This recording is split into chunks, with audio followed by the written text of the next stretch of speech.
Here's a memorable Peterson tweet about ants. Oh, this is wrong. Says 30% of the ants do 70% of the work. Not a consequence of the West or capitalism, in case it needs to be said. Now, fun thing about this is if you click through to the study, he's wrong about most of this.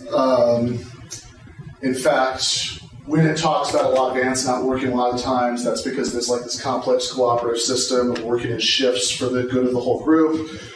So it's almost the opposite of what Peterson's taking from it. But again, all of this makes it really hard to take this seriously.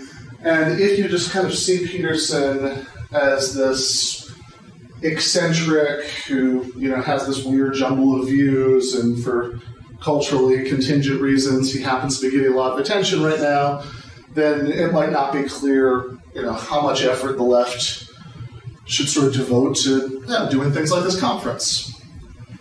All right, so I want to try to, and when I was originally doing this, the temptation to make fun of Peterson a lot more than I'm doing right now was almost overwhelming. I found a passage in Maps of Meaning where he's talking about a dream he had about his beautiful cousin, which is the funniest thing that I've ever read. Oh, could you send that to me? Yes, sir. Thank you.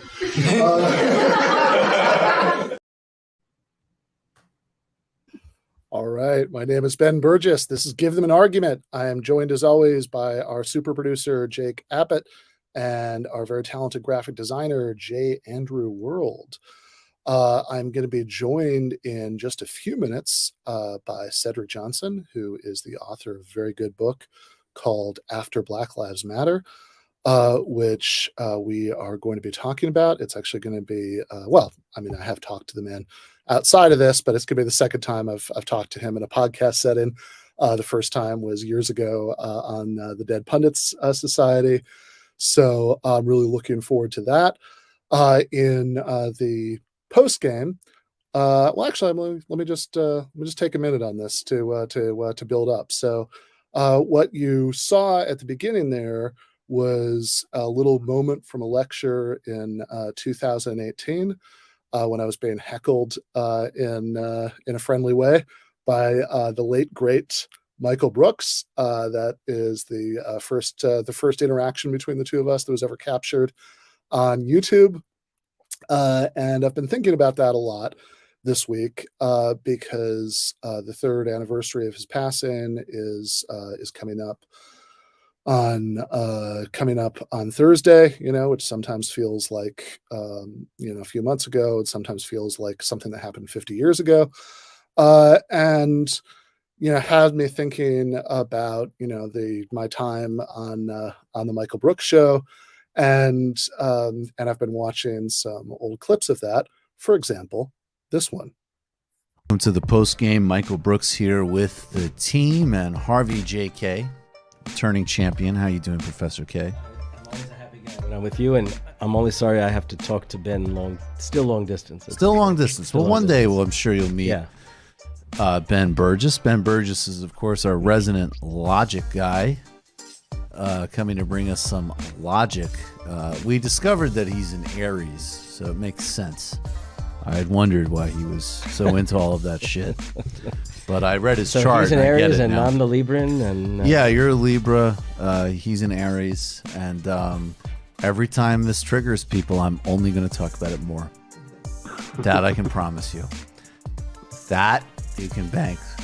So what Ben Burgis tries to do is pretend that his feelings that he gets from the estrogen in the environment are actually logic.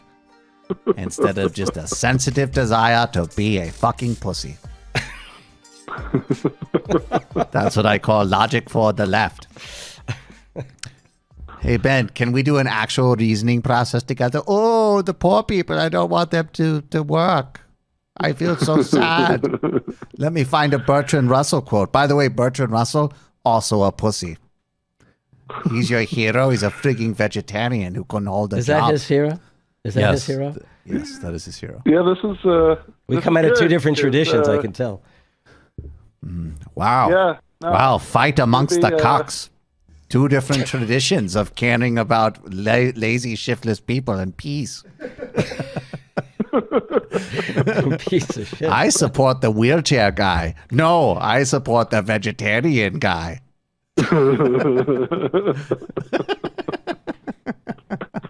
You're talking to two sides of Ben now, I think. Yeah, no. So we have to. Speaking of which, actually, I forgot to send. Speaking of fascist machismo, I will send to you guys, or maybe Vic could. Vic, if you're listening, you could tweet at them. This incredible footage of Bolsonaro encouraging a bunch of people around him to drop to the ground and do push-ups, and then he can't. There has to be a really powerful metaphor in there, and obviously we have to do that on the show. Fucking Bolsonaro's fighting the cultural Marxists. All right, hello Ben, how are you? That was a right-wing Mandela I'm interlude. Yeah, no, I'm good. I'm actually right-wing Mandela feels like an appropriate warm-up since I'm going on the Jesse Lee Peterson show tomorrow morning. What and the fuck? I think that, I thought I was. Wait a second. Wait. We have two pieces of business to deal with. First, we got to play your song. And the way that that ends once right wing Mandela is gone and Michael's back is a way that after I think I figured this out. I think July 2019. So after that. Pretty much all of these, if you go back and watch them, all of these are still available on the TMBS channel on YouTube, or if you go to this channel at the very bottom, there's a link to a playlist with all of them. We'll start with "Are You Ready for Your Song?" and it's this debunk song that has these samples of my conversations with Michael in it. Anybody who's watching that at the time will remember that very well. The actual song we're going to play at the outset of the postgame, because we are going to be joined for the postgame by the musician and DSA-LA activist who contributed that song, Ed Keenan. So very excited about that. He's going to also share some of his other music with us, talk a little bit about DSA stuff. Should be really fun. Really looking forward to doing that. Ed is also going to be the second ever in studio GTAA guest. The first is going to be coming up in about 20 minutes or less, which is going to be Cedric Johnson. But a couple other things we want to hit before we get to Cedric. So one of them is a article that I had in Jacobin that came out actually just after the last episode about the sort of human nature objection to socialism, and that it's called "Socialism Can Help Contain Humanity's Worst Impulses and Encourage Our Best," which is something that's bothered me for a very long time, because as long as I can remember, I've been seeing versions of this argument that no, socialism sounds nice. Okay, I can see why you'd like that idea. But me, wise, world-weary person, knows that we can't have that, because people are, cruel and selfish. They're not benevolent and cooperative the way that they would have to be for your nice, benevolent, cooperative economy to work. And it seemed to me for a long time that this argument is actually asked backwards, because it's one thing, look, whatever you want to say about the human nature question, and I know there are socialists who feel sort of ideologically compelled to say that there's no such thing, which I think is a huge oversimplification. Our brains evolved in a certain way. I mean, there are going to be things that are, trans-historically true of it. There are also going to be things about it that are going to be historically contingent. And what the sort of balance of different impulses there is incredibly complicated. And you can't really decide from the armchair. You need actual science to weigh in on that. But it's always seemed to me that to whatever extent you're worried that people are going to be cruel and selfish, then this gives you a reason to worry about having a wildly unequal distribution of resources and having a wildly unequal distribution of power. I mean, if everybody were an angel, you wouldn't really need to worry about lots of people having power over other people. You wouldn't need to worry that they would handle that the way that, Jeff Bezos handles the power that he has over workers in his warehouses, or Harvey Weinstein, handled the power that he had over aspiring actresses. You wouldn't need to worry that people who are in really bad shape and desperately needed help wouldn't get it, because people would always swoop in to individually help them, etc. That you want an egalitarian distribution of resources, and in particular, you want an egalitarian distribution of power, for, I think, precisely in order to limit the damage that people can do to each other. So that's the point of that article. Yeah, I mean, there's nothing stopping everyone in a capitalist system from donating every chunk of their salary that they don't actually need to people who are less fortunate, right? So I think if that could happen voluntarily under capitalism, it probably already would have. So, I mean, I guess it depends what level of human flourishing and inequality you actually want. I guess the human nature people, the right-wing human nature people, are saying that this is kind of the best humanity can do, right? Right. Which is a sad thought. But I agree with you. It doesn't really hold water once you put it under a microscope. Well, that point about the best humanity can do is a good segue to the other one. There's also the one about AOC, but if we talk about that, we're going to talk about it in the post game. But the one that just came out a few days ago, it's about G.A. Cohen, called "The Tragic Failure of the Soviet Experiment Doesn't Mean We Should Reject Socialism." And it's going back to look at this article that the great late Marxist philosopher Gerald Allen Cohen, G.A. Cohen, wrote for the New Left Review in November-December 1991, which would be the last issue of the New Left Review before the fall of the Soviet Union. In fact, the fall of the Soviet Union happened, I guess, during that period. So the sort of big official ceremony where they lowered the Soviet flag and played the anthem the last time was on December 25th, 1991. And it's a really interesting article because he goes into his own history with this.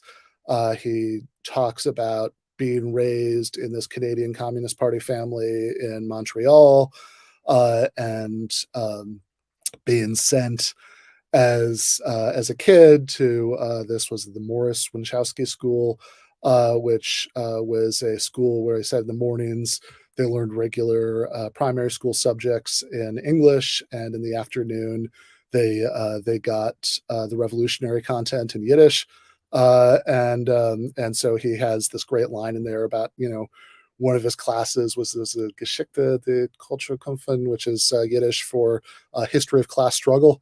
Which he proudly says he got a straight Aleph on in 1949, but like many people, he went through a process of disillusionment, with the Soviet Union, and feeling that it actually wasn't embodying these kinds of socialist ideals that he cared about, that were instilled in him in the school at a young age, etc. And he says at the beginning that, well, looks like at this point, the Soviet Union, or pieces of what was the Soviet Union, are destined for a return of capitalism or fall into very severe authoritarianism, or possibly both. Which is I think option number 3 is the closest to what actually happened. But what he's talking about is, okay, so given that, what comes next? Right? Do you just give up on trying to achieve these ideals? Do you just not care about it anymore? Or do you say, okay, let's we need to maybe try differently, right? But nevertheless try again, right? So the article ends with this quote from near the end of the article, where he says, do we have the quote? Yeah. Philosophers, least of all, right, addressing his fellow professional philosophers, should join the contemporary choruses of dirge and hosanna, whose common refrain is that the socialist project is over. I am sure that it has a long way to go yet, and it is part of the mission of philosophy to explore unanticipated possibilities, which, granted, certainly wasn't how anybody understood the mission of philosophy when I was, grad school or whatever. But it's a version of it that I like a lot, would point people towards that 1991 Cohen article. I think it's very good stuff. But unless either of you guys wanted to chime in on that, wanted to set up last thing we're going to do before Cedric comes on, which is a little while ago. People may remember we played just a little bit, because this was all that was available publicly at that point, from a debate that I did last year at the festival in Hay in Wales with, among other people, Thangam Debbonaire, who's a Labour Party MP, who's actually, I will say, in this discussion, she comes off okay, right? You can tell that she sort of comes off moderately social democratic. I think she's actually probably a lot worse than you get a sense of here. I mean, she was very anti-Corbyn, etc., but within the Labour Party. But in any case, they have released a much longer chunk of that. So we are going to play that before we go to Cedric. I would like to be paid 500 times more than you so I can have my own spaceship. And I'm also not going to do very much except sign off on final decisions. That's probably going to be a hard no.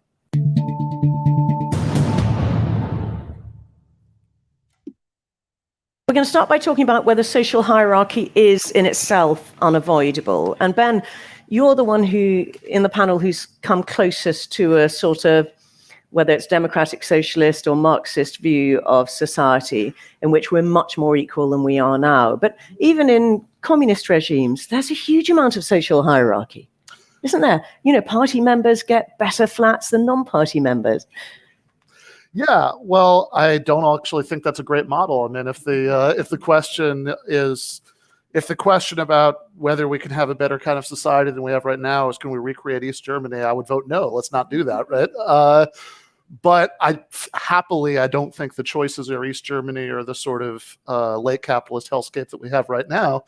I think there are other options, and I think there are real life precedents for other options. We can look at things that have been successfully beta tested under capitalism, national ownership of certain industries. I would point out healthcare in this country, which has been wildly successful in many ways, so much so that even conservative politicians have to pretend to not want to get rid of it entirely, or else they would never win another election.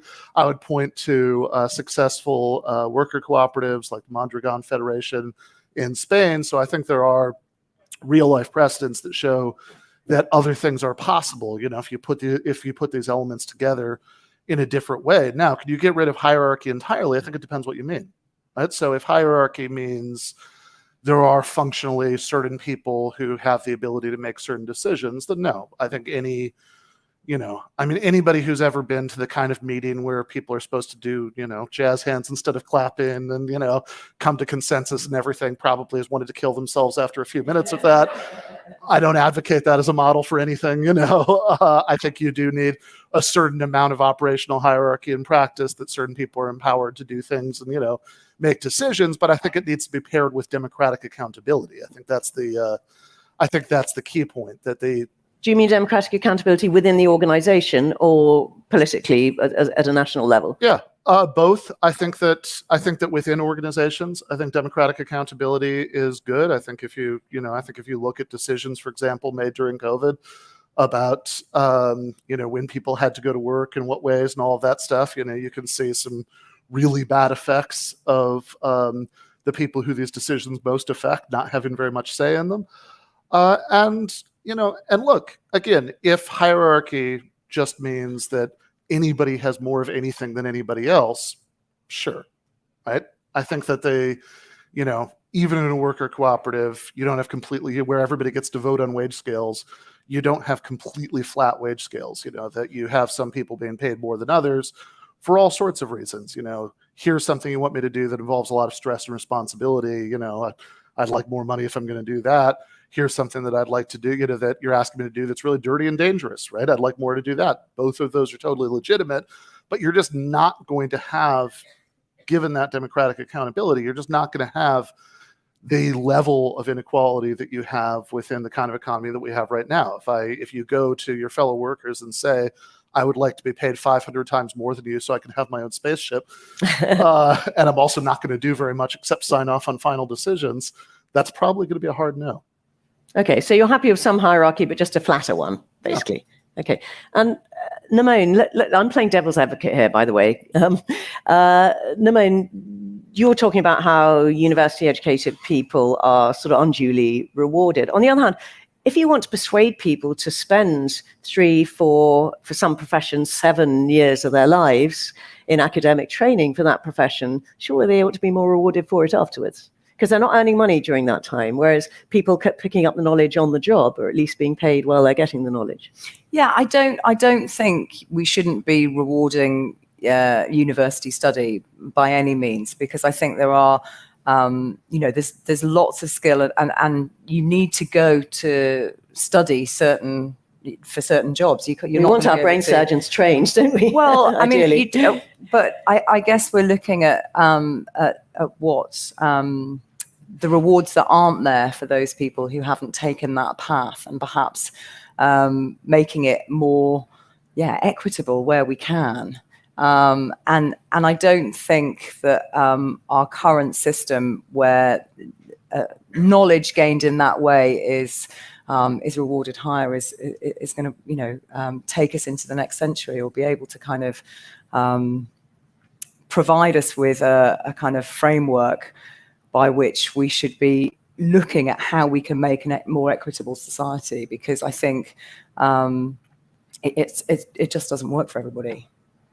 Does any society work for everybody? Well, I think I'm going to chuck in another line of thought, which is a group of people for whom none of this works are people who are undocumented or illegal, and who have crossed a border, possibly with extremely good reason. In fact, in my experience as an MP with the highest immigration caseload in the country, I would say mostly with extremely good reason, and usually with legal cause, but are pushed out of a system such that those jobs which people have now walked away from in the documented legal market will be filled eventually, probably, by illegal, undocumented, low security, low pay, poor conditions. So they will not be able to say to an employer, you want me to do this dirty, dangerous work, I want more money. They'll probably just be going, I'm grateful for the work, and be exploited. They will be doing right now. If you ask yourselves, where are all the baggage handlers at airports? You can tell this has struck a chord with me this week. Did you try to fly somewhere this week? Tried and failed. You can see that actually because it's also on the Eurostar, by the way,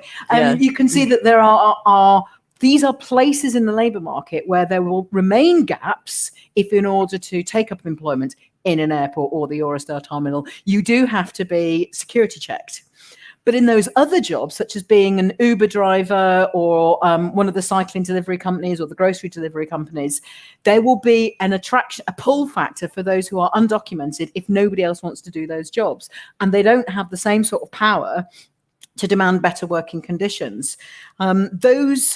That illegality framework also needs to be placed on top of also the gender framework, which Namone rightly put there, which is that the jobs that we have traditionally undervalued, that are sometimes, it turns out they are skilled, but we just didn't think of those as skills, traditionally have been dominated by women, and that has continued. What we can now add on to that, not just gender, but also race and migration status, that creates an underclass of people who are very vulnerable to being very exploited and will have little say in whether or not they ever get a decent job or decent pay.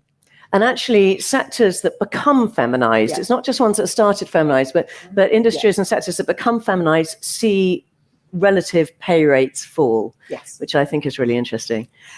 Yes, they do. I mean, an extreme example from another country is that of prostitution or the paid sexual exploitation of women. And in the Netherlands, when that was legalized around the turn of the century, the argument was made, this is a form of work like any other. When it is legalized, it will be regularized. Those women will then form unions. They will demand better pay and conditions. From whom, I wonder? And in fact, what happened was women's choices, the Dutch women's choices, were opening up anyway in other careers. So over the course of the last 2 decades, that so-called job like any other has come to be dominated by undocumented, illegal, or otherwise vulnerable women, marginalized women, trafficked women in particular, for whom the legal structure, all it's done is legalize their exploitation, which is, I'm going to add another layer on top there. Sorry. Yeah, that's right. Don't apologize. But coming back to the sort of baggage handler problem, we might use a sort of shorthand, and the Great Resignation. Isn't the market just going to sort this out? Aren't we just going to have to? And it's already starting to happen in care homes, isn't it?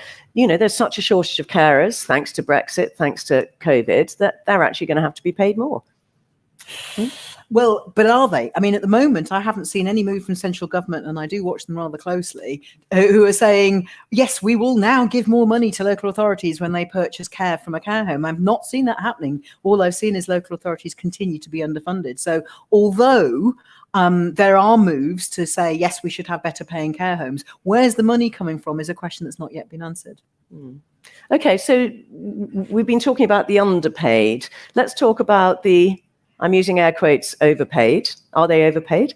Are we overpaying professional and management roles, given the amount of work that people have put into getting to those positions in the first place and the responsibility they then have to carry? Yeah, I mean, I think it depends on the job, but I would also point out, even with the example as extreme as brain surgeons, and I think it is worth keeping in mind that the vast majority of people with upper middle class jobs are not brain surgeons, don't have that level of contribution to society. But even within a job as extreme as that, I mean, since, paying one person more means paying somebody else less, there is actually, there are finite resources to go around. Then the question is, well, is not necessarily, is it illegitimate for even the brain surgeon to get a little bit more, if that's what you need to incentivize people to be brain surgeons? Is this level of inequality actually justified by the need for those incentives? And I'd also point out that, part of the setup, when you're talking about brain surgeons even, it's about how well they're not making money during all of these years. Okay, well, that's a fixable problem, right? There have been societies and can be societies where people are paid to attend school, especially if they're attending school to become brain surgeons. We can give them salaries during that time. I also think it's at least an open question whether in a society where everybody had their basic material needs met in a much more adequate way, how much just the value of social prestige would be enough to get people to want to do these jobs. And I think there is some evidence for that.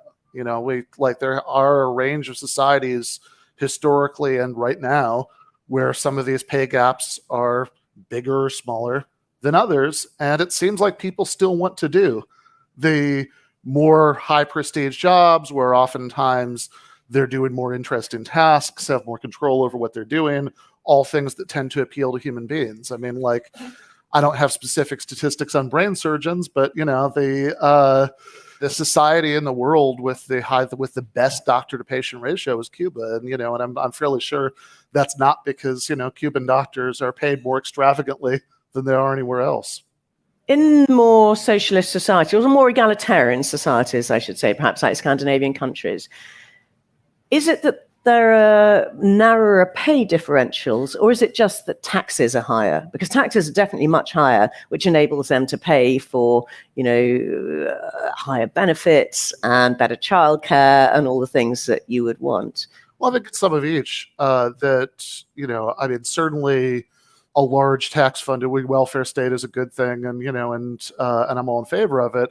But also, I don't think that you would get those in the Scandinavian countries without incredibly powerful labor unions that have, again, without which you just would not have achieved that kind of welfare state, that have, to a certain extent, right? I don't want to exaggerate. I don't want to romanticize societies that, are not as fundamentally different as we may sometimes talk about them as being, but, to a certain extent have equalized wage levels in certain things. Like, they'll engage in sectoral bargaining, right? So the union federation is bargaining for wages across an entire sector of the economy, which is the sort of thing that, at least to an extent, and at least within certain areas, does equalize wage levels. So I would argue the two go together.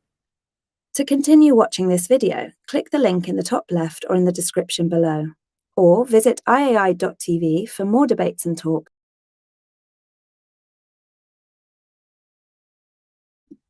All right. Cedric, how are you doing? Doing good. Glad to be here. Yeah. All right. Well, I think this is an experiment. But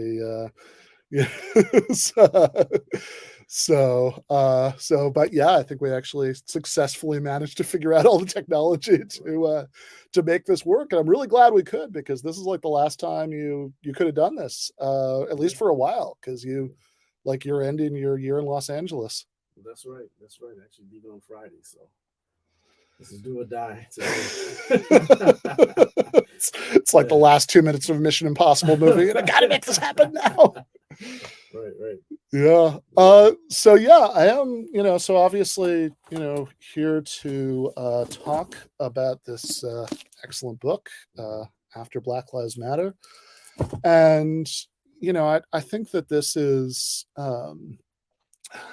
it's interesting. We were just talking about this off air, because, in so many ways, this is a post 2020 book. This is a book that like kind of starts us off, with that moment, and and kind of goes from there, and is bouncing off of that. But you were telling me a little bit off air.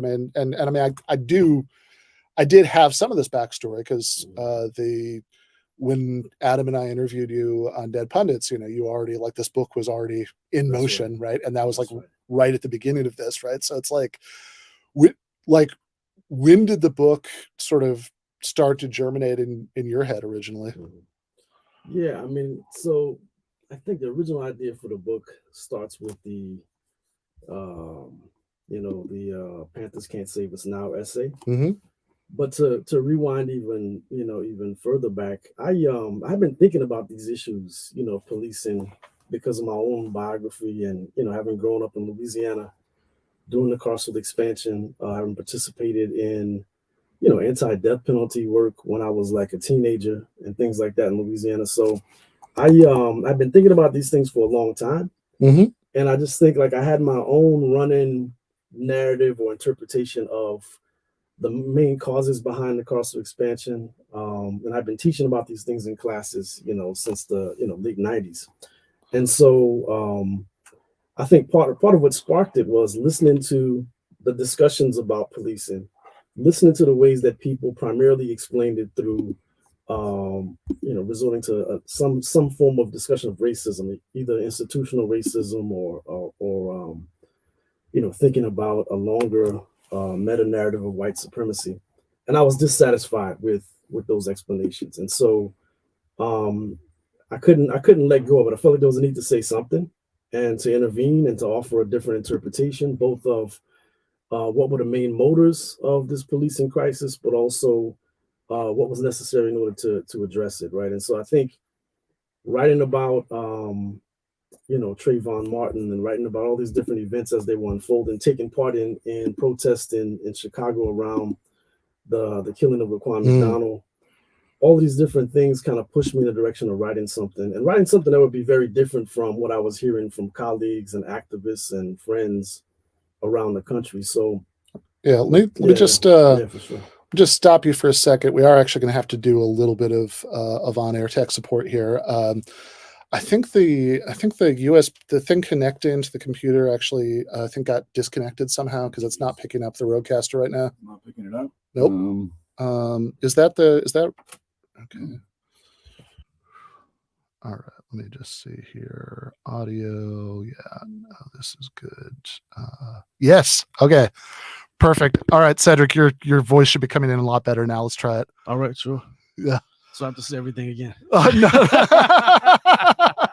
No, I think people can live with the muffled audio for some of that. But I got you. But you were telling me that, this is because I think that like maybe a different way of kind of getting into this a little bit is that something you emphasize in the book is that the sort of framework of Black Lives Matter, that rhetoric, certainly that hashtag, activism that was sort of filtered through there, all of that, all that didn't start in 2020. I mean, 2020 was when it came back, and it came back in a much bigger way than it had been before. But that had all been building for several years, right? Like, you mentioned Trayvon Martin, which was, I want to say, like 2013. That was at least when the trial was happening. And so you were, you were saying, you were involved in, you were involved in protests, and, in Chicago, you were thinking about this, kind of from that background. Yeah. I mean, so I think there's a couple of things to try to parse out, right? So one, anti-policing activism has been going on for a long time, right? We could go back to the 1960s. We could talk about the Reagan-Bush period, where there's like a spate of protests across the country in response to police killings of Eleanor Bumpurs in New York City, Malice Green in Detroit, all sorts of individualized situations. Even, in the late 90s, the shooting of Amadou Diallo, which I remember attending a protest on the steps of the Capitol with my son, who's actually 25 now, right? Being there at a protest with him when he was a kid. So I think we've been seeing these protests for a long time. The issue I think we should try to think clearly about is, how is Black Lives Matter different, right? And a lot of it has to do with the broad banner, which suggests that the primary problem here is one of racist policing, either individual racist white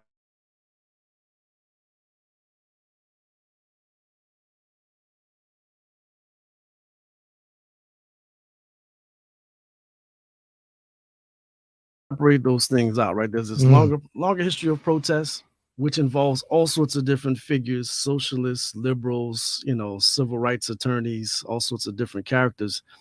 And the protests that we're seeing in the era of hashtags and social media. And so I think this is something different.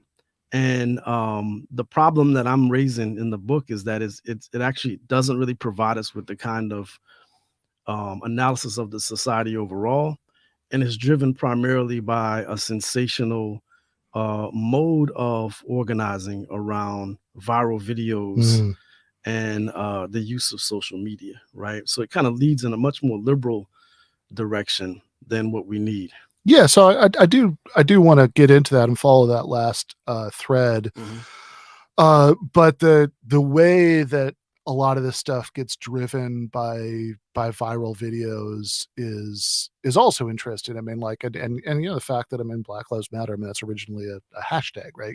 That's because that's just a very different way of protest energy kind of getting going than what you would have if, in a different historical era where there are sort of organizations kind of making decisions about which cases to highlight, as opposed to people just, like things happening to catch fire on social media and everybody responding to them, which is sometimes a, double-edged sword. Cause the good thing about it is that it means that things that might've flown under the radar, don't, but it also means that, like sometimes there's a danger that, if things had been vetted, people would react to them differently, because this is just, it's not that like somebody looked at this as like, okay, this is going to be a promising one to go after. It's just like, this is what happened to blow up.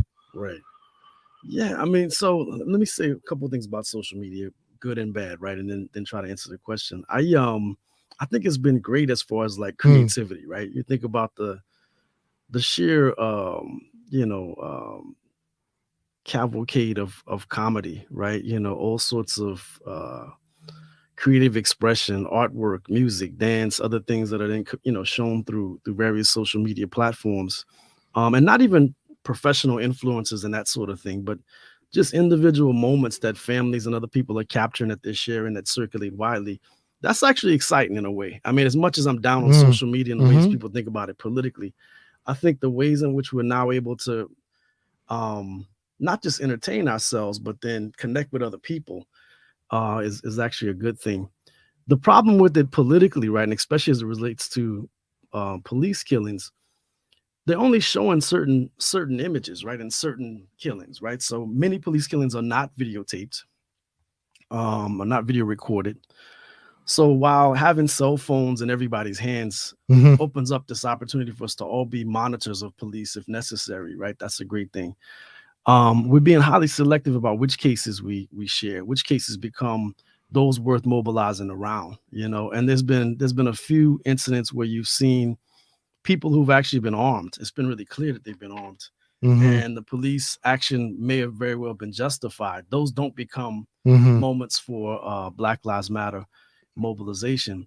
The other thing too is it because of the ways it circulates, where like once you've watched one of these videos, or once it's clear from the vantage point of the algorithm that you are interested in looking at certain kinds of media or stories, you're going to be fed more of those, right? So it actually alters our consciousness about what's happening. So you're only seeing the most damaging and violent images of, you know, people fighting, you know, inside of a fucking McDonald's or something like that, right? All sorts of sensational imagery, which is different even from the old-fashioned curated, you know, network media, which had its own problems, right? But this is something that I think is maybe a bit more pernicious in some ways. And a big problem is that it blinds us to the class dimension of all of this, right? That's the biggest problem that I try to point out in the book, in the sense that if I'm watching day after day images of Black people being assaulted, I don't really know who these Black people are, right? All I know is that they're Black, right? And it becomes almost a self-evident thing that the reason they're being assaulted is because of race and racism. And when we unpack it a bit more and actually spend some time thinking about their lives, you know, the lives of the people who are being heavily policed, for me, and I think for anybody who wants to spend the time looking at it, a very different reality opens up. And it's not just a question of Black people being assaulted by police. It's which Black people are really bearing the brunt of this expanded carceral apparatus. I think I know that at one point in the book, I know I've talked about it in a few other places. One of the things that we get from people in the midst of a violent act by police, sort of a fatal killing, on the one side, you'll see the fraternal order and other pro-police forces who'll try to impugn the victim. That's almost always, right? He was no angel, all that stuff. Right. Let's talk about the person. Apparently laws are only supposed to protect angels. Right, to sort of set up this situation where it was justified. Yeah. On the flip side, there's been a tendency for some activists, not all, to really repress that dimension and focus instead on the fact that this person was a family man and had so many children and was a person who attended church services or whatever they decide to focus on. In a way, both things are true, right? That the people, someone can have a violent past, have a criminal past, and then also at the same time be a great person. What we should be doing is focusing in on what's happening to these people, right? Who are they? What do they have in common? Even when we get beyond the urban theater and begin to talk to folks in small towns, in suburban areas, in regions of the country where there aren't very many Black people, which sometimes have the highest per capita rates of police killings. When we look at it that way, we're looking at primarily the most vulnerable elements of the working class, right? Even the high profile victims of police violence who are Black.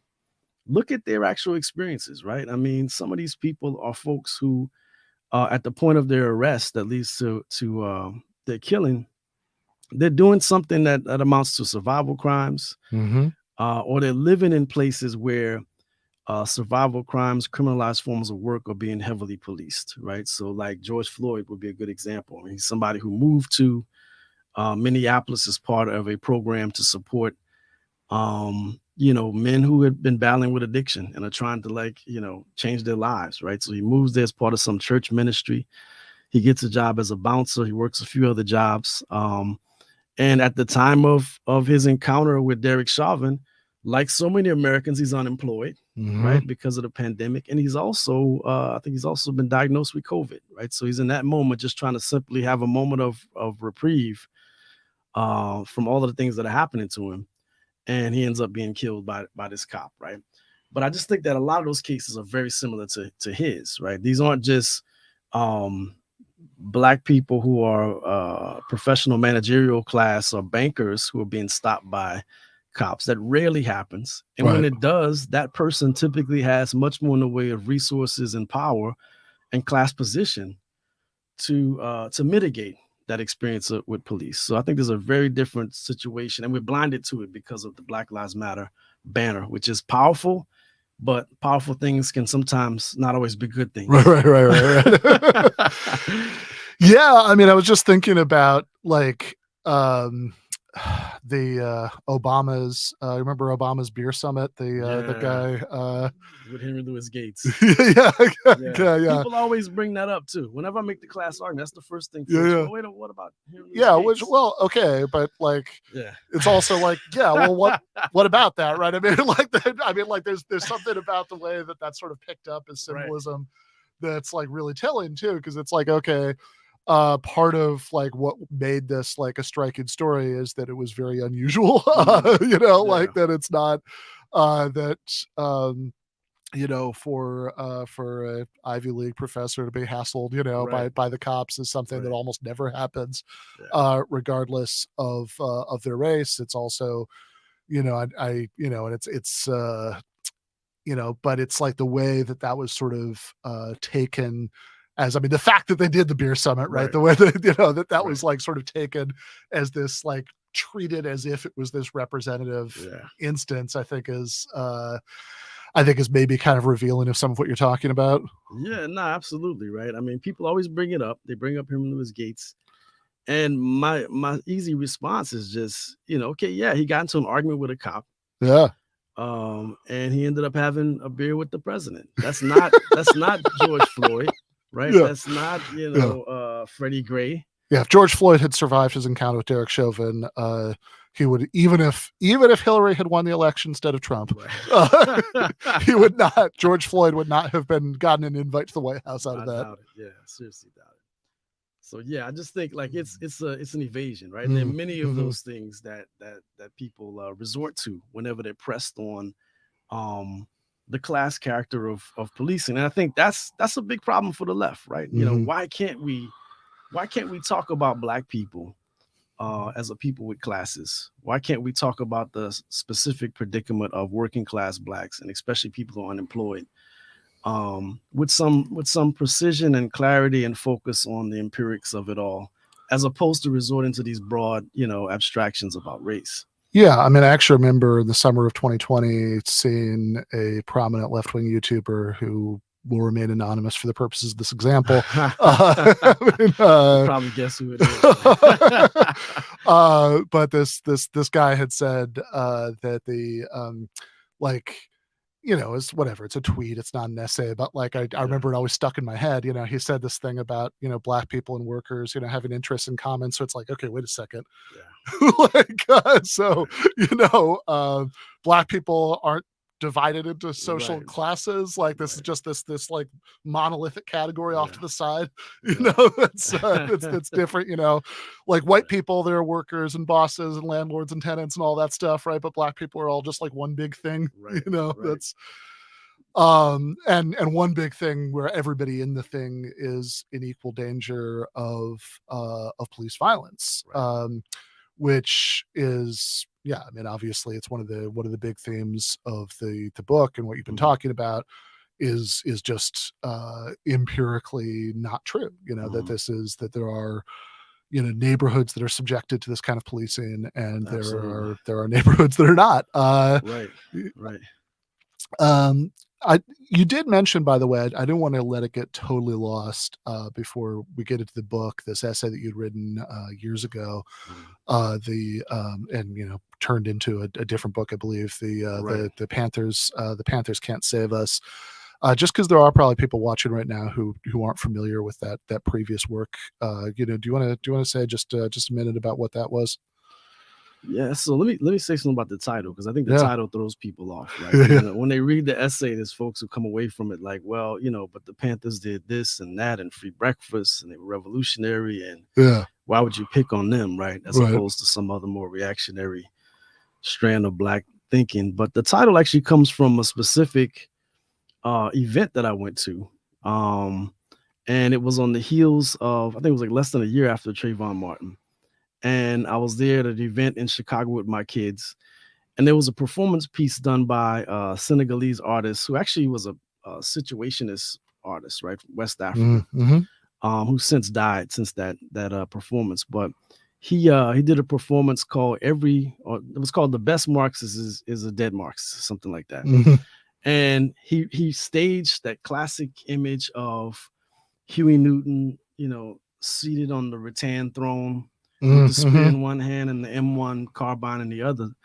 And he did it in this storefront, like a Harold's Chicken restaurant. It was like an abandoned storefront. And he does it in a way that, and he's, older man with a gray beard, and he's sitting there, kind of a plaintive look on his face. He's sitting there. And I stood out there with my kids and watched this performance.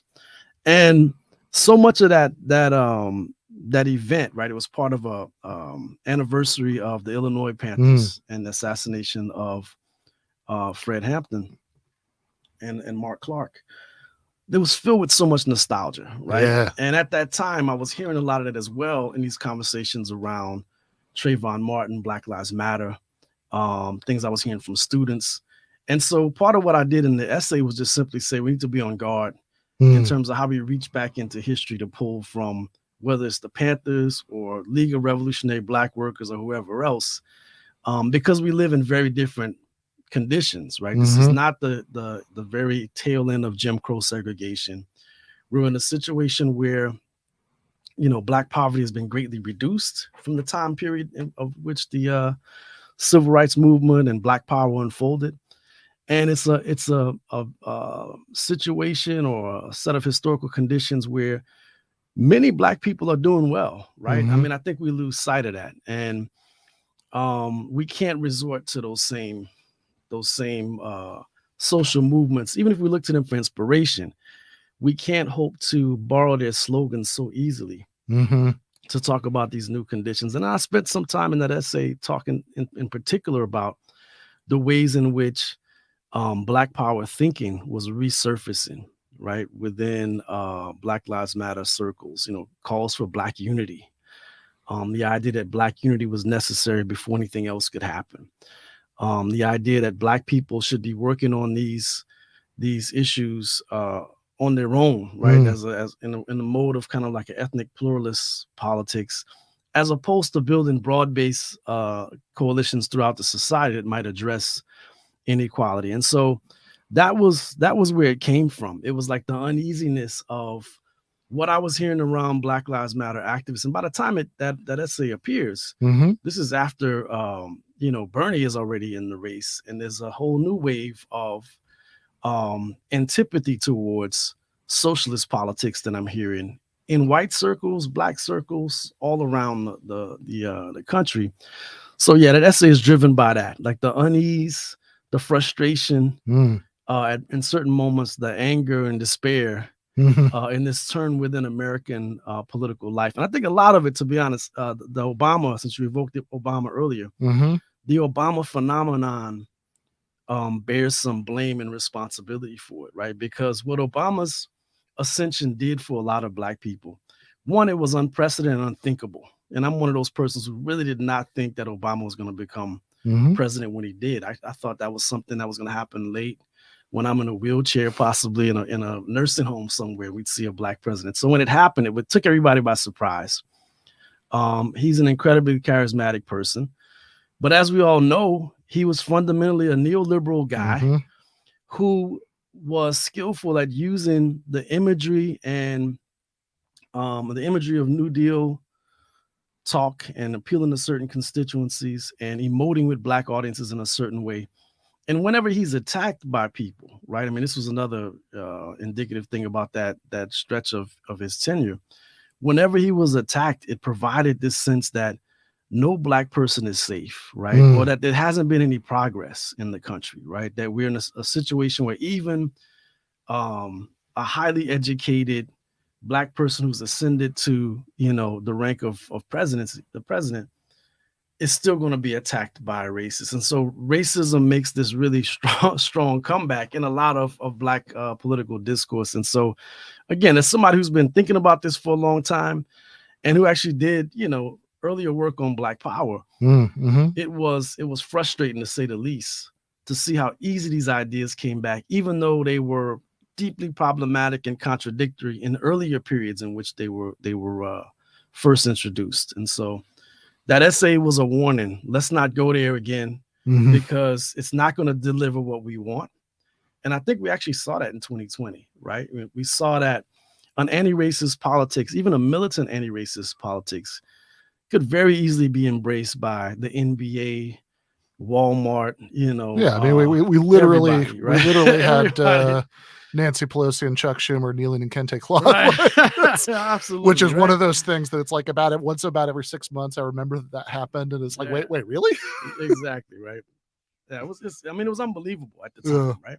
And I think it helped a lot of those people. It helped a lot of Democrats to, and corporations to restore their image among certain segments of the population. It distracted people from those battles against essential workers that had been going on in the midst of the shelter in place. I mean, it's the perfect exit for Amazon and Grubhub and all these other companies who were, facing demands for, PPE and better wages and all sorts of other things, health insurance from their employees. And all of a sudden, Black Lives Matter, there's the exit that allows a lot of folks to think about things, think about other things and not essential worker demands. And so, yeah, that was a problem. But and show that they're on the right side, right? That they they can have I mean, I'm remembering when Amazon, even Amazon would have the little Black Lives Matter box, on the on the website, as they're literally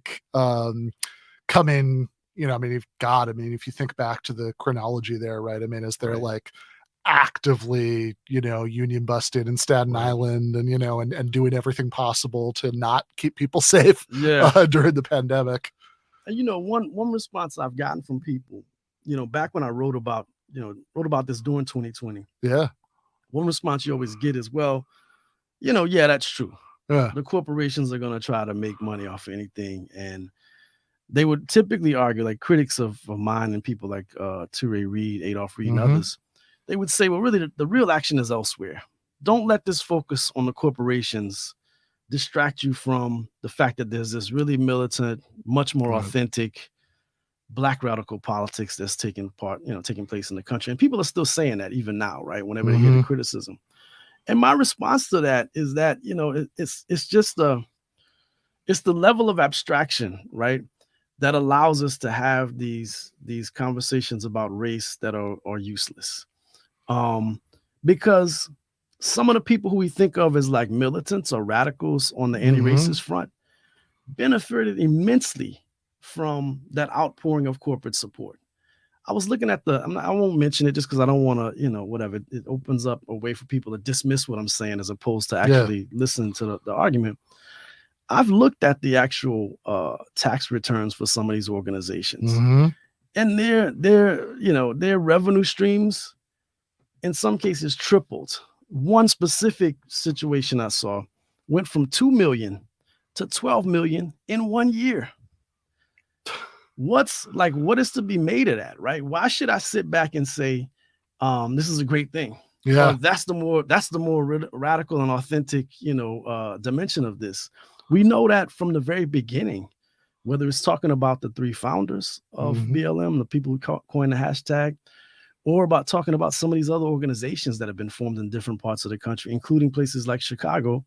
Some of these organizations started through foundation seed money, right? And I'm not saying that's on its face, disastrous. Yeah. But we should be asking questions about it, right? We should be talking about it, right? And don't come to me and say that I'm wrong for pointing out the class character of everything when you're so beholden to corporate power and foundations, right? So that's another dimension, right? I don't want to hear this criticism of what I'm doing from somebody who's, at the trough of a corporation. Like, don't bring that, right? And if you're going to bring it, then we need to have an honest conversation about why you took this money and why, here's another example. There's some of these speakers going around who are getting paid, $20,000, $30,000 per talk, sometimes more than that, right? I mean, upwards, close to 100,000 for certain speakers. How is that fucking justifiable on campuses where you got people who are not even earning enough money to live in places like LA? Like, what kind of social justice is that? If you take these, if you take this amount of money on a regular basis, right? I mean, I remember one time when I was living in Western New York, we wanted to bring in a speaker of a very well-known social justice group based in a historically sort of a place that has served as a historical marker of urban blight and disaster, right? And this person, we offered everybody who we brought in as a speaker. I was the director of the center. We paid $1,500 to, whether it was like pretty good money for giving a talk, right? The person who was like straight out of grad school to somebody who was like a retired professor or the activist. For the record, anybody who's listening who wants to offer me $1,500 to give a lecture, I'm going to take it. But anyway, keep going. So we get a response back, not from the person who we addressed the letter to, but one of their assistants who says, you know what? We can only, or the director can only come out for 20,000. We'll send out one of our like lower level assistants in the office to come out and do a workshop for you or something like that.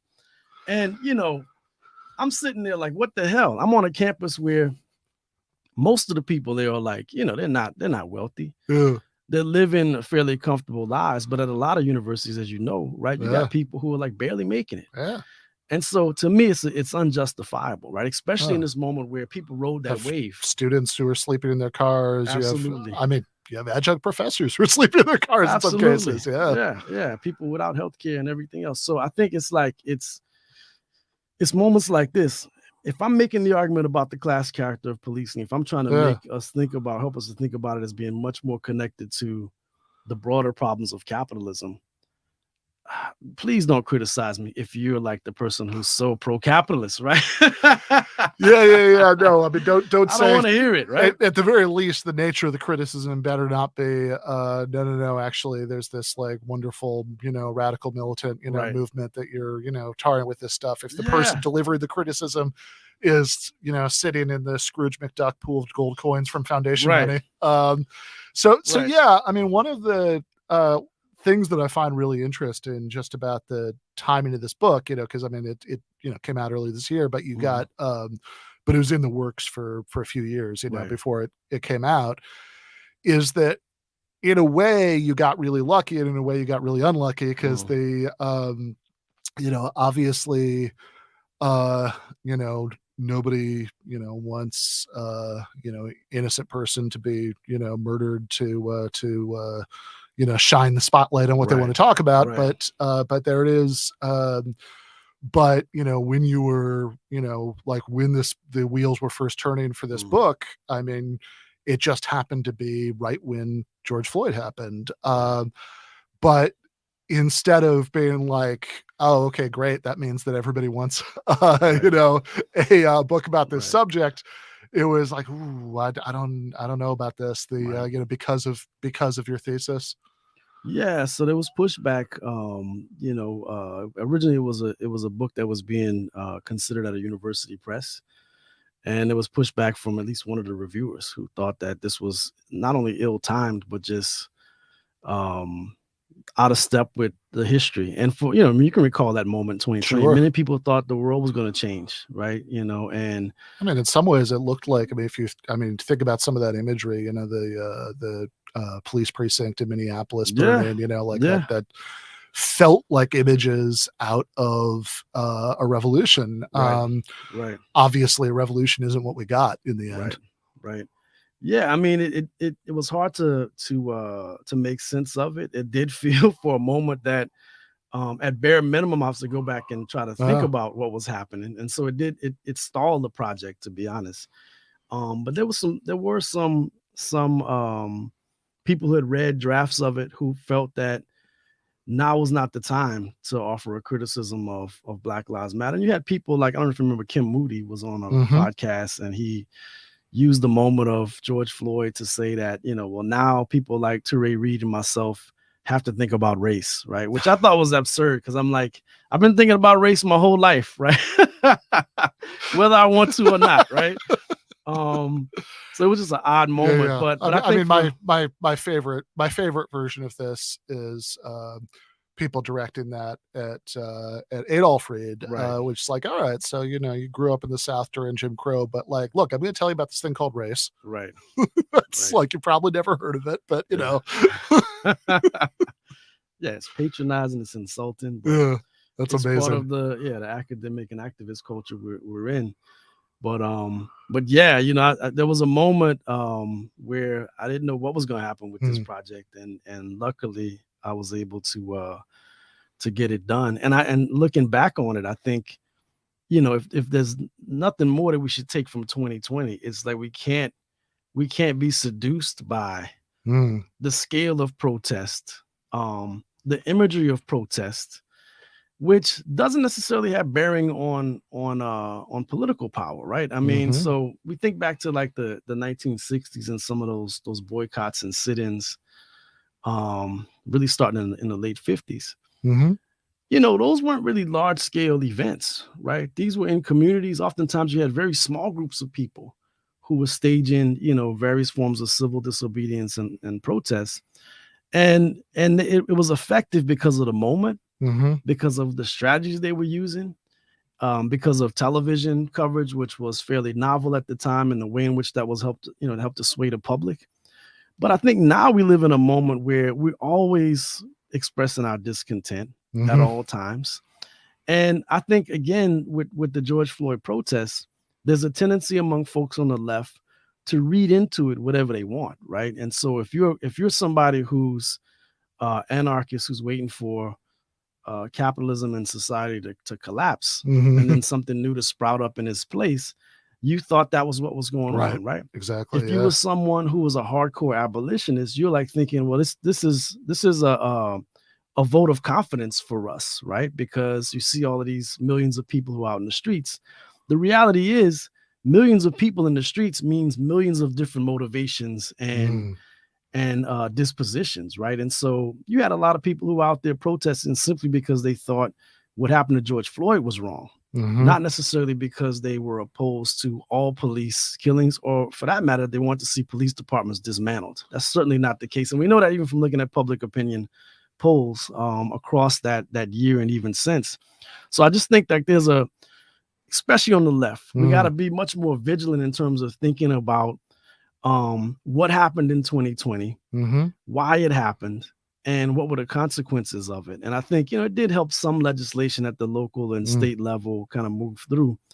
But I don't think it represented the emergence of a broad-based coalition that could be sustained to advance the kinds of things that Black Lives Matter activists in their most progressive moments really want. Yeah, I mean, one of the things that was really apparent to me at the time about that Black Lives Matter moment in summer 2020 is that there were, I mean, that happened for a lot of reasons, right? I mean, I think that certainly something you highlight in the book that I think is, I mean, I don't know, maybe just should be obvious, but I don't hear people talk about much, is that you can't really separate the fact that there was that much of an explosion of protest from the fact that so many people have been inside for the last few months, right? This was like the first time a lot of people that I knew were actually going outside and seeing people. And so you had all this pent up, energy because of that.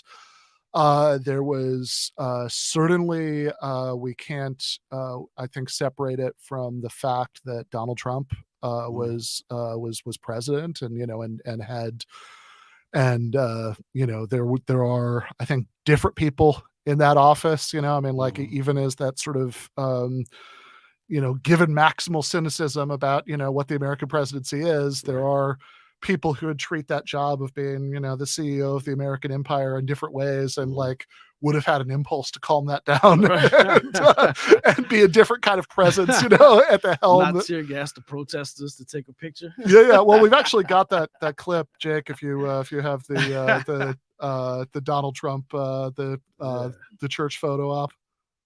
We've just had to run about a block as police moved in. We've been fired at with rubber bullets. My cameraman has been hit. We've also seen tear gas being used. Here we go, they're moving through again. This is exactly what it looks like.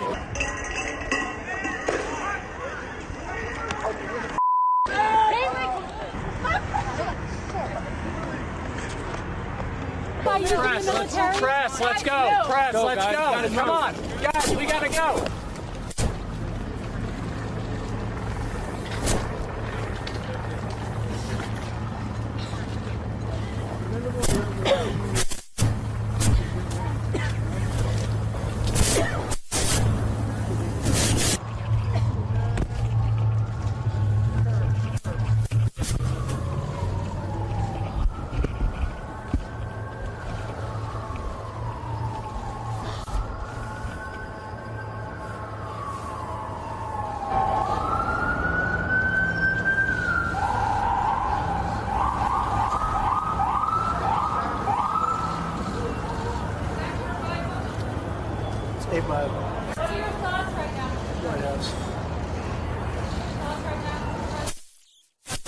We have a great country. That's my thoughts. This country in the world. Great. And it won't take long. It's not going to take long to see what's going on. It's coming back. It's coming back strong. It'll be greater than ever before. Yeah, I was just saying while the video was playing, I mean, it's like he's holding that thing like, I mean, it's like it doesn't even look like he's holding a book in a weird way. It's just like yeah, like that's like Trump is somebody who I think his impulse was to pour gasoline on the fire. I mean, that's just kind of who he is, and I think a lot of the energy fed into that. And one thing is like, okay, look, getting lots of people onto the street to protest is good. I mean, I think it'd be very disturbing if something like that happened and nobody did react to it. But it's also, but then, if you're going to have a successful protest movement, I mean, some obvious questions are like, what's the goal? Like, what are you trying to accomplish? And then how is it going to be accomplished? And it seemed, I want to get your take on this, because it seemed even at the time like, okay, there's all this extremely justifiable anger about how policing works in the United States, but then is the goal to abolish the police? Is the goal to reform the police in some way? If so, in which ways? And I think the fact that it was so diffuse, I think, and very quickly, I mean, within that summer, a lot of this energy was captured by the sort of strangest forms of symbolism. I remember a good friend of mine who I guess we'll leave him anonymous. He's a podcaster in Brooklyn, so that just narrows it down to like 20,000 people, right? But telling me at the time that the Facebook group for his neighborhood beer bar was being like barraged with like anger because it hadn't issued a statement about Black Lives Matter. It hadn't issued a statement. It hadn't used its website since the pandemic started, but I mean, like, that's the kind of thing that it seems to me that there was a lot of that summer, because if you're really angry, like any kind of win feels better than no win at all. Mm-hmm. Yeah, I mean, and I think the big takeaway, right? It's a slogan, right? Yeah.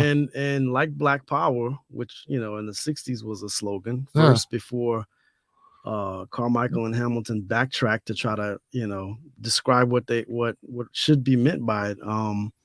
It's the same thing here, right? It's a slogan which is great. It's broad enough to kind of encompass a lot of different sensibilities. And in certain parts of the country, I'm thinking back to when the hashtag is first formed, certain parts of the country, it totally makes sense, right? So a place like Chicago would be a good example. Over 70% of the persons who are stopped by cops, like harassment stops on a regular basis over the last decade have been Black, right? In a city where Black people only make up about 1/3 of the population. Around the same figure, over 70% of those who were killed by police in Chicago are African Americans, right? So when you're in a place like that, it totally makes sense. It's like, of course, Black Lives Matter, right? This makes sense. It describes a particular kind of injustice within policing. But as I've said before, when you get outside of places like Chicago, you find all sorts of other, ethnic and racial groups who are being targeted by police, and Black Lives Matter has pretty much a blind spot when it comes to that, right? How do you use that slogan in Kentucky, where the majority of people in prison in Kentucky are still white? How do you use it in the Plain States, or even here in the desert Southwest, to describe very different carceral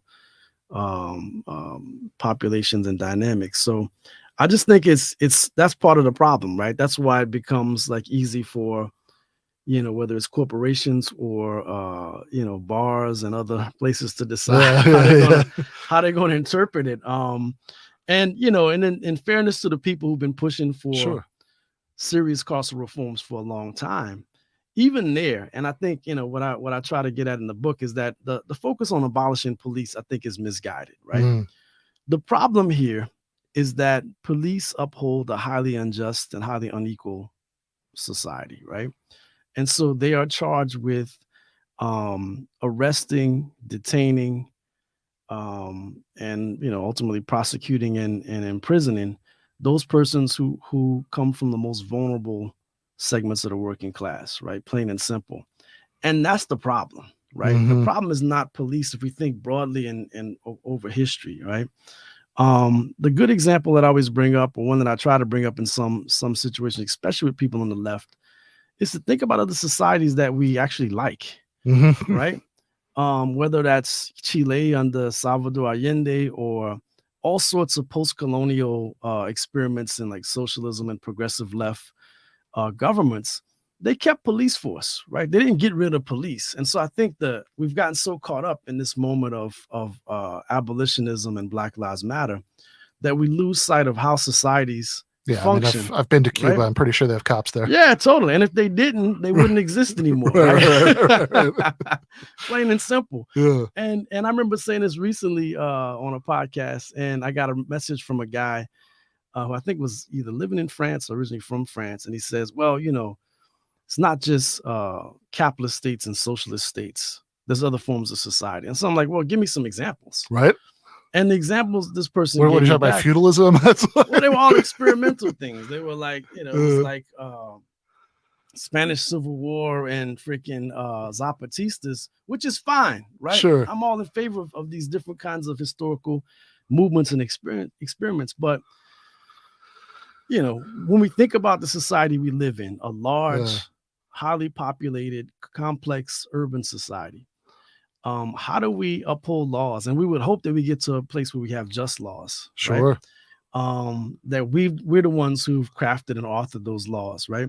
You Which have to have some means of enforcing them through territorial state power. And this is a good example I get to later on in the book. Even when we think about Black history in the U.S., there's certain moments where we see advances for African Americans that are impossible without state force, right? So the Reconstruction Project lasts only as long as we have federal occupation of the Deep South. Right. It was necessary to keep the racist, white supremacist planter class at bay. The moment that it's removed after the Hayes-Tilden Compromise, the Reconstruction which is part, right? correctly understood now as this like horrifying betrayal. Right. When that happens in 1876, right. that's as it should be. Yeah. And the same even more recently, if we think about the civil rights period, right? I mean, after the Brown decision, it's not like Southern segregationists said, well, let's take the placards down and open up the ballot box and the whites only schools. They had to be forced to do that, right? By interventions of the National Guard, federal marshals, even the use of the 82nd Airborne at one point, right, to try to force Southerners, white Southerners, to abide the new laws that have been passed in the country, right? So I just think it's like we lose sight of that, because what we'll do. I actually remember there's a Adolf Reed essay. I think it's The Whole Country is the Reichstag, that one where he has this line where he's recalling sitting in a bar with the late Christopher Hitchens arguing about the war in Afghanistan, and in the course of it, Adolf says that the 82nd Airborne has never improved any place by its presence, not even Fayetteville, or Arkansas, where it's from. At which point he recalls his son, our mutual friend Teray Reid, piping up and reminding him of the exception, which is the one that you just said, right? And it's like, okay, separate subject, but yes, that actually is a case where it was good that the 82nd Airborne was sent somewhere. And yeah, I mean, I really like the way that you set this up, because I mean, look, I'm very I think people, something that I say this with love, people who have radical political horizons, which you should have, I'm all for that. I think sometimes do this like kind of overly quick logical leap from such and such institution hasn't always existed, or hasn't universally existed, to therefore it'd be fine if we got rid of it, because of course, if you think about that one, well, okay, I mean, what are some other things that haven't always existed? Broadband, indoor plumbing, like that's like, there are lots of things that haven't always existed, but it'd be really bad if they went away. And, and I think that how to think about the police case in here.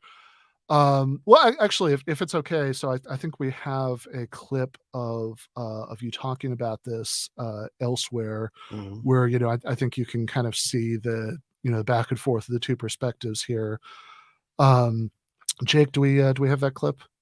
The point about police and socialism is more of a broad level point of, can we completely do away with police, right? Not that we should justify what police are doing now within the context of bourgeois society, right? That's not my point. The other thing I would say is this, right? So again, there are moments when many of us would want to see, not just in school shootings, but historically, police intervention. I think military and police, they're pretty much on the same continuum, right? One is deployed internationally and one is deployed domestically. And there's moments when, the roles tend to bleed together, right? So the other thing I'll say, and that's go ahead. The critique. I mean, that's why they're being critiqued. I mean, I think, look, that's not my critique though. But I don't want to misrepresent abolitionists, and I don't want to make bad arguments on their behalf.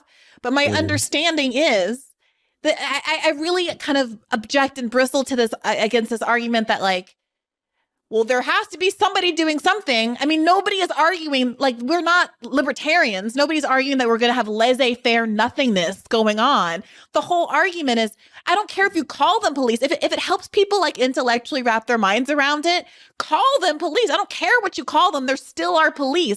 The point is that you shouldn't have terrorists with immunity with guns and the qualified immunity to go around and kill people with impunity, who disproportionately target poor neighborhoods instead of targeting those neighborhoods with the kind of benefits that could actually ameliorate poverty in the first instance. So, like, the idea that Cuba has an army to resist invasion, or has in the middle of a coup or an attempt to take over government, is militarized and people have taken up arms in the effort of liberation.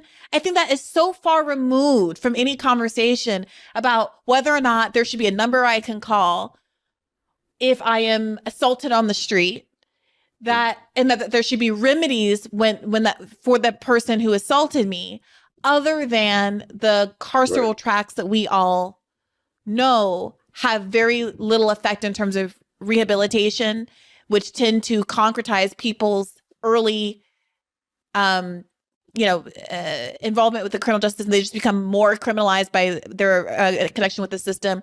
They are further penalized when they come out because they're disenfranchised and unable to find work, because they're by design of our capitalist society, a permanent underclass of unemployable people. All of those things are what the abolitionists are getting at. And it feels also what you're getting at too. That's exactly what I'm getting at. But the difference though, right? So we're on the same page in that regard. And that's where I think, what you're saying was what Rashad was saying. There's not a whole lot of different distance between the two arguments, right? That policing under this particular form of post-industrial, in quotation marks, right? Post-industrial capitalism is deeply problematic, right? That's there's no quarrel with that. What I'm saying to those persons, and there are some abolitionists who totally believe in complete, ridding ourselves completely of police, right? Tomorrow? What I'm saying, or eventually, when there's these broader structural changes. Whenever they think it's going to happen, I still think, and I'll give you some. Yeah.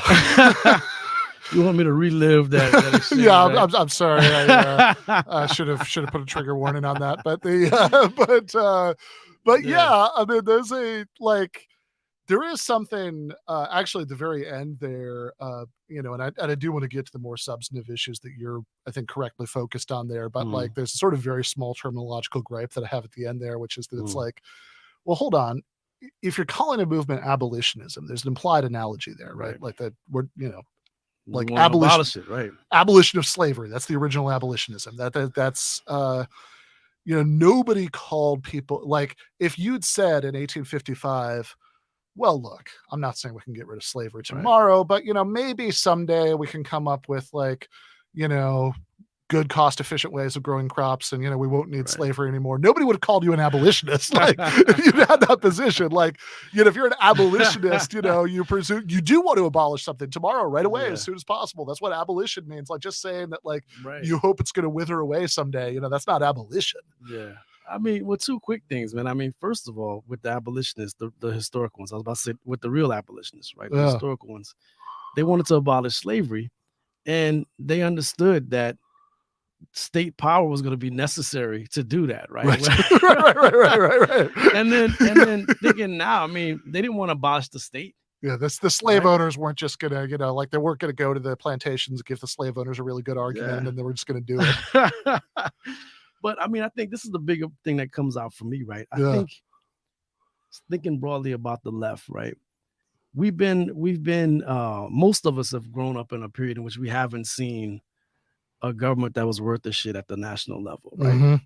We haven't seen we've actually lived through a period in which we witness deep rollbacks of all sorts of progressive policies. I mean, there's some things that are happening, especially in places like LA and Chicago, but we've been seeing a losing battle for so long.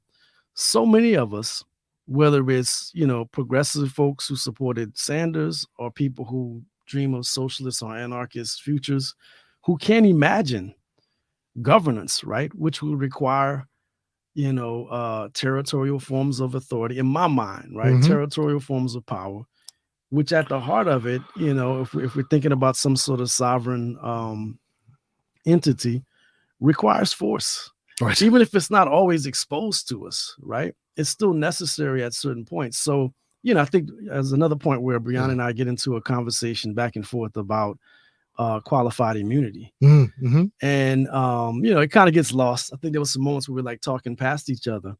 And I know some states are stepping forward to try to do away with qualified immunity for police officers, right? So if they discharge their weapons, which the vast majority of police never do, of course, right? But if there's a situation where they do, they can be criminally prosecuted. They won't be protected. And they could be gone after civilly, right? That's the big thing with qualified immunity. Right. Yeah. And my response to her was who the hell would want to be a police officer, right? I mean, your specific job, as a police officer is to be the person charged with carrying out state violence, right? When necessary, whether that's, a situation where there's a mass shooting and you have to go into a building. And there's you have to think about, I don't want to be prosecuted if I have to shoot this suspect. Yeah, I mean, identified, or even on a more mundane level, if there's a accident on the freeway, right, to be able to pull your car out and say, everybody can't, you have to go around me. You can't come in this lane, or this street is blocked off. You can't walk down the street. there's certain moments where, or just detaining somebody. So if I'm speeding on the highway, which I have, if a cop throws on his lights, behind me, and he doesn't have any power to really stop me, why the fuck would I stop?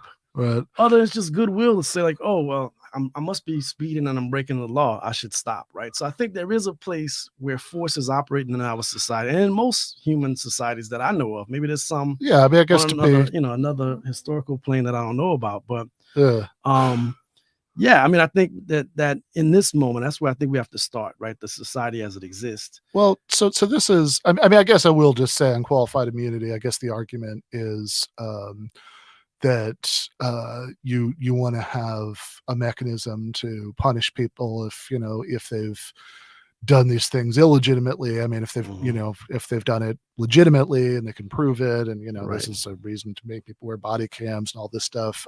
There are a lot of like sort of nitty gritty arguments people can get into about how these things work. I mean, I do think that I mean, ending qualified immunity, I think probably only goes so far anyway, because most people who are involved, who are victims of police violence, can't afford lawyers, certainly can't afford, good lawyers. So, but yeah, I mean, I think that the sort of essential, like larger thing, and I mean, just to back up to something you said a few minutes ago, and that clip, I mean, not to after Bree in particular, I just have but there are a lot of things that frustrate me about the way that people talk about abolition, and a lot of them are present in that clip. That there's a sort of combination of this rhetoric of urgency with this incredible vagueness about what the proposal is. But I think that something you said before we played it that I think is really spot on is that it's like, okay, look, there are laws, there's going to be some kind of enforcement of law, or I mean, a law without enforcement is just a suggestion, right? That's like, there's going to be, some kind of enforcement. And, I think that, so, my problem, like, sure, I mean, of course, police as they exist right now are going to be awful because society as it exists right now is awful. Right. That's what police, we part of it. Yeah, we live in a wildly unequal late capitalist society and a super violent society, right? Extremely violent one, yes. So of course you're going to get very violent police that are enforcing that extremely inegalitarian, distribution of resources. They're enforcing a really unjust social order, but I would like, I'd like to live in a socialist society where that was enforced, instead. But it's also particularly grim if you do have like, so there's the version of abolitionism where you say you're incredibly vague about what exactly you're advocating and what the timeline is in which you're advocating it. I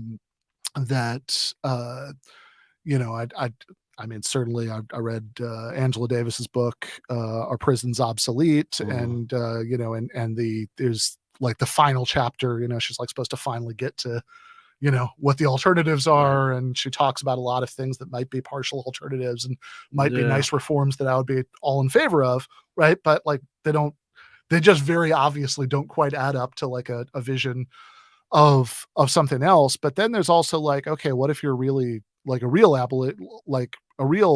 police or prison abolitionist, like you say, like right now. So like Oren Nimni told me a discussion about this once. It's like, yes, he doesn't think anybody should ever, be in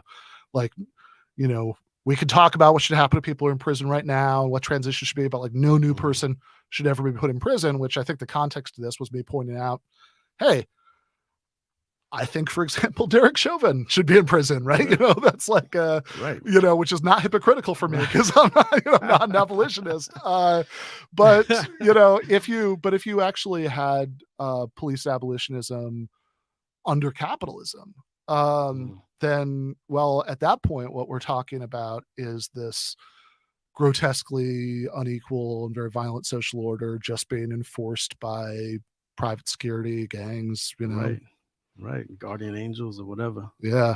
That doesn't sound better to me. Not at all. Right. I mean, so one question I've been asking friends and people who I talk to, because a lot of my friends do subscribe to like abolitionist Mhm. positions. The genealogy of abolitionism as an idea, Yeah. and prison abolitionism in particular. I mean, this is a Cold War creation, right? This is something that emerges at a time when many of us, in the 80s and 90s, couldn't use that term socialism openly. Mhm. I know when I was a grad student, I started grad school 30 years ago this fall, right? And there was the sure way to get pushed out of a conversation was to bring up the term socialism, right? In Yeah. black circles and white circles and poli-sci, black studies didn't matter. And I think in many ways, abolitionism as it emerged was a way to, on one hand, address the immediate problem of the carceral expansion, right? And on the other side, to still maintain some commitments to socialism without speaking those, right? And I think that's where a lot of the confusion and ambiguity exists now, right? Because when you really press people, and I think you heard some of that in that clip with Bree, if we're talking about addressing those structural, conditions of structural employment and poverty and other things that police are the ones managing, then why not socialism? Why couch it in a notion of abolitionism that most Americans are going to be confused by at best, and at worst are going to be like, I don't want that, right? Because I live in a place where we still have a tremendous amount of violence and there's pervasive insecurity, right? Places like where I grew up in Louisiana, where you've got towns that have 15,000 people and the per capita murder rate is actually higher than New Orleans. It's higher than places like Chicago, right? And so I don't want to, I hear, I'm all for reforming police and prosecuting people who misuse their power and authority. But I just think we should square up towards a socialist politics and think about policing in that regard, right? Not with doing away with the institutional apparatus altogether, and not by being distracted by a focus on policing, rather than the conditions of working class people who are being not only harassed by police, but who have been screwed over by the society as it exists on a day-to-day basis, right? That should be our focus. Yeah. So the end of the book, I think we have a graphic of this. The conclusion after the last chapter is called "Abolish the Conditions." And so this is what I really want to get into, as we move into the last the last portion of the interview, right? Because I think this is something that you've really put your finger on in the book, is that there's sure, as you just said, reform the police, absolutely. There are probably like 100, we could sit here brainstorming about the like all of the sort of reform proposals that have been put out that make sense, and my sense actually honestly is that most people who call themselves abolitionists or whatever, most of the sort of concrete things that they would come up with, I'd sign on to, that it's like, yes, sure, I mean, you're seeing it as a step towards abolitionism. I just think it's something we should do, but sure, let's do that thing. But they have but there's a sense in which having the sort of focus on policing per se is it's downstream of the more fundamental problem. And actually, going back one last time to that Bree clip of you talking to Bree, they have there's this line in there where she says, well, we're not libertarians. I said, well, actually, in a way, what bothers me about some of this sloganeering is that it sounds very libertarian to me. And I think that there's a sort of pattern that plays out maybe on a few different subjects where I think possibly because of a kind of lack of confidence, and I'm not saying anybody in particular here, I'm just talking about the left in general, lack of confidence in the sort of positive proposals. We get very focused on just sort of, here's the bad stuff, and and we're just we're just condemning the bad stuff and not really talking about the good stuff. So like I think about like the way like arguments about housing, where people end up end up almost talking as if they thought that the sort of good progressive option was just let desperate people sleep in the park. Right. That's like, like that's what we want, that's like, oh yeah, this is a great society. This is exactly how it should work out. So we let you sleep in the park, and with policing, because, whatever reforms, whatever reforms to how policing currently works, we, would be all in favor of, and, would be good and should be done or whatever. Ultimately, what you're talking about there is reforms to how a very unjust set of circumstances are being enforced. And, and you're not really talking about the circumstances themselves at that point. Yeah, and I mean, there's other parts in the book where I talk about, and I'm not the first person to focus on this, but the relationship between local policing regimes and local development apparatuses, right? So, I think the examples I focus on are Chicago and Baltimore, but we could talk about LA, right? I mean, and this is where, again, the class position of many on the left blinds them to the ways in which their own experiences, whether it's in Brooklyn, if you want to pick on Brooklynites, or people in other gentrifying spaces in cities, they're benefiting from these policing regimes, right? And even if I'm a visitor or a tourist in a city and I enjoy, certain restaurant corridors and tourism zones and spaces, those things are made possible by policing, right? Their main focus and main strategy in many cities is to try to keep disruptive forces, and that's been for decades, out of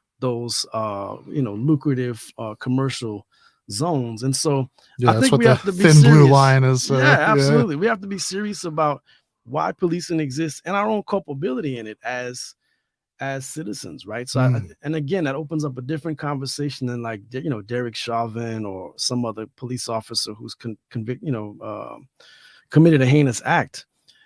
We're all wrapped up in this, right? We all enjoy a particular form of society, and it's our responsibility to oppose the uses of our public resources, whether that's to fund, all sorts of disastrous boondoggles, stadium projects and everything else, as much as we're against oversized police budgets, right? We should be opposed to these things that help to reproduce deep inequality in our society. But it's much easier. I think this is a takeaway for your audience. Why is it so easy for so many people to commit themselves to an abstract notion of abolitionism and at the same time not be involved in local fights to try to deal with, really just obscene levels of wealth transfer that are taking place, subsidizing private sector development. Because it's not as sexy. It doesn't it doesn't give you the same cachet within academic or activist circles to talk about those things. And a lot of us just don't pay attention to them. It doesn't, let's do an experiment. Post about, how much in the way of land grants and tax breaks, some abandoned building downtown is going to get. Nobody gives a fuck about that, right? No. Until it creates a problem. But that's where we should also be focused, right? So if we say that we're committed to a socialist politics, it doesn't just involve opposition to police, right? And there's a great quote. I don't have I'm gonna probably mangle it a little bit. There's a great quote from the 60s, a debate that's happening in London at the Dialectics of Liberation conference, where Allen Ginsberg and Stokely Carmichael and a few other folks on a panel together. And Allen Ginsberg says, you know what? He's like, the police are just the blind, right? The police are just absorbing all of the energy. He was like, they're like I think he said they're like the Cape or the Matador, right? They're blinding us to what's really going on, right? We're sort of paying attention to that until it's too late, right? Until the Matador plunges the sword into us. And so I think we're still in that same moment, right? And it's pretty perceptive that Ginsberg was able to pick that up in the 1960s, right? Looking in that moment of, the formation of the Panthers and Black Power with Stokely Carmichael. And even in that moment with courage, say, you know what? The police are really not the main problem. They are a problem, but they're connected to this broader problem of how capitalist society, and at that point, kind of a nascent consumer society, is organized. And I think we have to be just as daring and perceptive in thinking about those connections locally, right? I really wish people would be just as opposed to stadium construction and subsidization of corporate development as they would be to police, because I think we'd see a very different movement unfolding in the country. Yeah. So I mean, like, maybe let's close out on this. I mean, what's the movement that we need? I mean, what's the what does abolishing the conditions look like? Yes, I think there's a lot of different things. The one thing that I focus on primarily is the use of public works as a potential strategy, starting maybe with municipal or county level projects, and going back to the old vein of genuine public works, right? State financed and state managed, that addresses this problem of unemployment, but maybe more importantly begins to use our labor in a way that is about use values, right, at the local level. So think or potentially the national level, right? So if we think back to the Works Progress Administration, New Deal, I mean, they did all sorts of things that were not going to be taken up by corporations because they just weren't profitable. But they were still valuable to us as citizens, right? So Works Progress Administration, various buildings that were constructed around the country, tourism guides, literacy projects, and one of my favorites, Oral History Project on slavery, which actually went around and recorded the voices of people who had been teenagers and children during the last years of the antebellum slave regime. And so things like that, right? I mean, if we think about it now, there's all sorts of work that can happen in our society that could bring value to cities, that could improve the conditions for people in cities, and that could provide some gainful employment for people in a moment where we know that, given capital intensification, many jobs are under threat and many have already been eliminated. But I just think it's a more creative strategy. The other thing is just decommodification of many things that we need, right? Whether that's housing, transportation, healthcare. And we got to have these conversations. I'm not saying it's going to happen, to borrow Bree's term, tomorrow. Sure.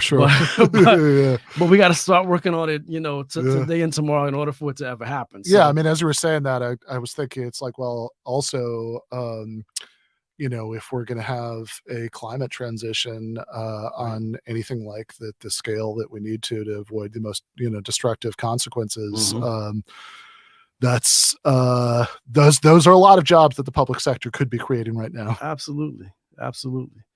Yeah, and I think